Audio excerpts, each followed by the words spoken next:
ভাই কয়েকদিন ধরে একটা জিনিস আমি খুব দেখছি, সেটা হচ্ছে পাঞ্জাব কিংসের ফ্যানেরা আমাদের কলকাতার ফ্যানেদের খুব ট্রোল করছে। কেননা পাঞ্জাব নাকি কলকাতাকে হারিয়ে দিত, 2 পয়েন্ট পেতো, সেখানে পাঞ্জাব বৃষ্টির জন্য মাত্র 1 পয়েন্ট পেয়েছে। সেই কারণে দেখো, সবচেয়ে বড় কথা, ম্যাচের রেজাল্ট যা কিছুই হতে পারতো।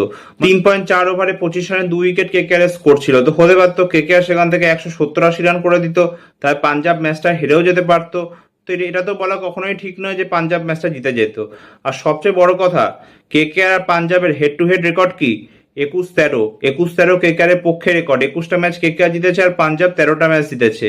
আর কেকেআর এর কাছে 3খানা আইপিএল ট্রফি রয়েছে, সেখানে পাঞ্জাবের কাছে রয়েছে 0। একটা ট্রফিও পাঞ্জাব জিততে পারেনি।